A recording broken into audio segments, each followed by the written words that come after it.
Saya mendengar bahwa dulu para ulama kita menyampaikan tanah Papua ini dulu bacaan Al-Quran di mana-mana. Dan tanah Papua ini sudah diislamkan dari kerajaan-kerajaan yang sudah ratusan tahun lamanya. Mungkin ini adalah tugas kita sebagai muslim yang mungkin pernah alfa, pernah lalai, sibuk dengan rutinitas kita di kota-kota besar, dan saatnya kita kembali lagi menyapa saudara-saudara kita kaum muslimin muslimat yang mereka sudah lama meninggalkan sholat, mereka yang mungkin tidak bisa baca Al-Quran, maka kembali sebagaimana dilakukan oleh Rasulullah, para sahabat, para ulama-ulama terdahulu mendakwahkan Al-Quran dengan indahnya. Sedekah 1 juta Quran dimulai dari sebuah permintaan dari Sabang sampai Merauke, baik di rumah tahfiz, di masjid-masjid, sampai di bumi yang berkah ini, di tanah Papua yang mulia. Tanah Papua adalah tanah yang paling timur, di mana tempat yang paling dulu matahari terbit. Maka Al-Quran adalah cahaya Allah Subhanahu wa Ta'ala, bahwa cahaya Al-Quran itu juga harus berpendar, menebar di seluruh Papua. Untuk di wilayah Papua memang sangat-sangat kekurangan Al-Quran, khususnya pelosok-pelosok daerah, karena banyak sekali mualaf orang-orang Papua yang asli, mereka masuk ke dalam agama Islam, mereka membutuhkan Al-Quran, sehingga dengan Al-Quran tersebut mereka bisa baca setiap hari. Dengan mereka membaca Al-Quran, insya Allah hidayah itu akan ada pada keluarganya mereka masing-masing.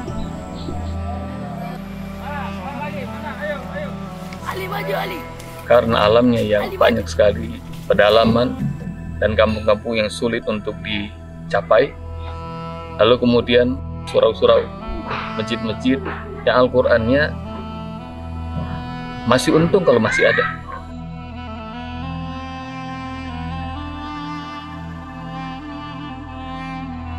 Dan kami dapati banyak Al-Quran mushafnya sudah tidak ada cover, halaman-halamannya hilang. Itu membuat kenapa harus datang ke sini, ke Papua. Masyarakat Papua ini semangat belajarnya untuk membaca Al-Quran itu luar biasa. Tetapi banyak sekali Al-Quran yang tidak layak untuk mereka baca. Ada Al-Quran, tapi banyak sekali kerusakan, banyak yang robek, banyak juga yang kekurangan halamannya. Sebenarnya perasaan saya itu sangat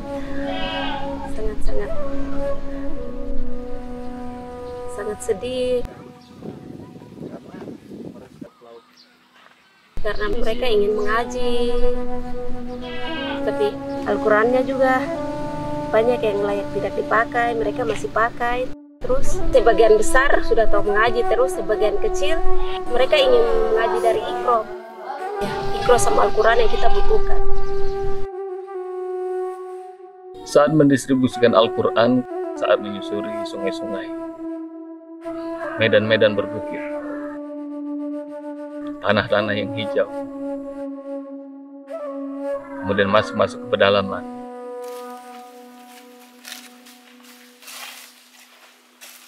bahkan ketika kami bawa lewat perahu dan sampai di dermaga, itu adalah menggambarkan bagaimana Rasulullah SAW dan para sahabat menyebarkan Al-Quran ini di seluruh dunia. Dan ini adalah anugerah Allah Subhanahu wa Ta'ala yang paling besar dalam penciptaan bumi dan langit. Sebagaimana dalam surah Ar-Rahman, Allah sebutkan banyak sekali nikmat-nikmat di dunia ini. Namun nikmat pertama yang Allah sebutkan adalah Allamal Quran, Allah ajarkan Al-Quran. Maka untuk menyampaikannya ada kebahagiaan di sana, ada rasa cinta. Perjalanan yang panjang, pesawat, darat, laut yang kami lakukan, semuanya rasanya sudah terbayar tuntas dan tunai ketika Al-Quran itu sudah sampai di tangan mereka. Bahkan ketika mereka baca, mereka memeluk sambil mereka tertidur dengan baca Al-Quran, maka gambaran-gambaran itu bagi kami bahwa berapapun biayanya, itu sesungguhnya tidak akan bisa membayar tentang indahnya berbagi Al-Quran pada saudara-saudara di Papua.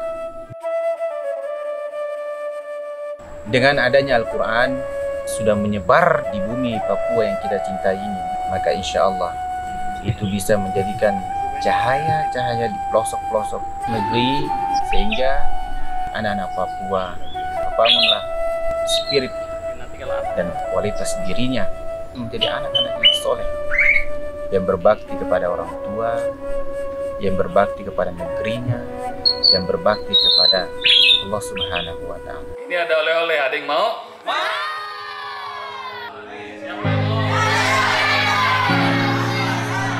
Kami merasakan luar biasa bahagianya ketika mereka dihadirkan Al-Quran dalam mushaf yang sederhana, mushaf yang bagi kita biasa, namun bagi mereka tidak mungkin untuk mendapatkan Al-Quran itu sebuah barang berharga bagi mereka. Dan ketika kami hadirkan Al-Quran buat bangsa, buat warga Papua, baik warga asli maupun para pendatang, mereka menyambutnya di dermaga, di perbatasan, di pedalaman, di surau-surau terpencil. Mereka dengan sukacita memeluk, menerima, dan mereka berbahagia sekali dengan hadiah Al-Quran. Saya hanya ingin Al-Qurannya itu bisa dipertambah dan diberikan agak banyak, biar kita ibu-ibu bisa sama semangat mengaji, biar kedepannya anak-anak bisa mengaji dengan baik, dengan sangat lancar dan sangat pintar. Ketika mereka bilang apakah bisa ditambah, saya bertanya sampai angka berapa perlu ditambah. Mereka memerlukan banyak sekali Al-Quran, mungkin sampai puluhan ribu, ratusan ribu, bahkan jutaan. Kalau bisa setiap muslim di sini memiliki satu mushaf Al-Quran. Bahkan senangnya lagi, mereka tidak hanya sekedar baca Al-Quran, bahkan sudah ingin mempelajari maknanya. Dan kami hadirkan juga di mushaf tarjamah berikut tafsir dan dengan terjemah perkata pula. Kepada saudara-saudara kita yang sudah ringan tangan terhadap Papua, yang mana mereka menyalurkan Al-Quran, kami mengucapkan terima kasih. Harapan sebesar-besarnya terhadap masyarakat di luar Papua, mari sama-sama kita membangun Al-Quran sehingga ada cahaya-cahaya di pelosok-pelosok negeri, khususnya di wilayah Papua ini, bisa merasakan seperti keluarga-keluarga kita, saudara-saudara kita yang berada di kota. Perasaan saya sangat bangga, saya sangat senang, dan saya sangat berterima kasih karena ada orang yang mau tuntun kita untuk jalan yang baik, dan kedepannya kita ingin jadi ibu-ibu yang baik. Insya Allah kedepannya kita bisa jadi orang yang berguna. Harapannya adalah mari kita teruskan berbagi Al-Quran sebanyak-banyaknya di tanah Papua yang mulia ini. Tidak hanya Papua, mungkin juga di tanah-tanah yang lain, di bumi pertiwi Indonesia. Insya Allah, kalau kita sama-sama membangun Indonesia dengan Al-Quran, kita akan dapat bahwa Indonesia akan semakin berkah. Manusia-manusianya akan semakin mulia, yang langit merahmati. Semoga Islam akan semakin berjaya, dan keislaman orang-orang di Papua ini akan semakin kuat, hingga insya Allah ke depan kita akan memiliki generasi-generasi Quran